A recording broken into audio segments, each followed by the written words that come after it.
అందరికి నమస్తే. నేను మీ Suman, registered hydrogeologist, ground water department, Telangana రాష్ట్రం. ఈరోజు భూగర్భ జల అన్వేషణలో భాగంగా కోస్గి దగ్గరలో ఉన్న పల్లెర్ల అనే గ్రామంలో అంజనేయులు అనే రైతు పొలంలో బోర్ పాయింట్ సర్వే చేయడం కోసం రావడం జరిగింది.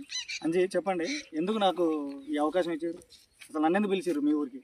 ఇక్కడ ఇంతకుముందు ఒకటి చూసిండ్రు, బాగా మంచిగా అనిపించింది కాబట్టి ఇప్పుడు మళ్ళీ పిలిపించినాం సార్ దగ్గర. ఎన్ని బోర్లు వేయించినాం మేము లాస్ట్ వీక్ వచ్చినప్పుడు? లాస్ట్ వీక్ మీరు వచ్చినప్పుడు ఒకటి వేసిండ్రు, సక్సెస్ అయింది. ఒకటి వికాస్, ఒకటి రెండు మంచి సక్సెస్ అయినాయి కాబట్టి మళ్ళీ సార్ గారిని పిలిపించినాం. ఇప్పుడు కూడా సక్సెస్ అయితే మళ్ళీ పిలిపించాలని అనుకుంటున్నాం. మామూలుగా మీరు ఇంతకుముందు ఎట్లా వేసేటోళ్ళు బోర్లు? రైతులందరూ టెంకాయ పద్ధతి మామూలుగా సక్సెస్ అయ్యేదా? కాలేదు. మామూలు ఎన్ని వేసినావు నువ్వు బోర్లు? ఇంతవరకు 17 బోర్లు వేసినాం. 17? నువ్వెంత వేసినావు? 20. ఈయన చాలా బోర్లు వేసిండు. ఎవరైనా బోర్వెల్ డ్రిల్లింగ్ పక్కగా జరుగుతుంటే ఖచ్చితంగా తీసుకొచ్చి ఆయన దాంట్లో వేయాలని వేసాడు.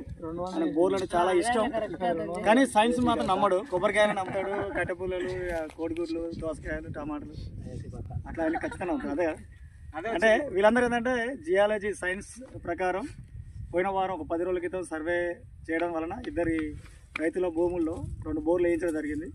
మనం చెప్పినట్టుగా 2 ఇంచుల వాటర్ రావడం జరిగింది. అరే సక్సెస్ అయింది కదా, మా భూమిలో కూడా పడుతుంది అనే ఆలోచన వీళ్ళందరూ అందరూ వచ్చారు. చూద్దాం, మళ్ళీ ఇది రెండోసారి రావడం. 3వ పాయింట్ సక్సెస్ అయితే ఖచ్చితంగా మళ్ళీ ఈ విలేజ్లో ఖచ్చితంగా పిలిపించుకుంటారు. సైన్స్ వైపు అడుగులు వేయాలని కోరుకుంటూ మీ సుమన్, హైడ్రోజియాలజిస్ట్.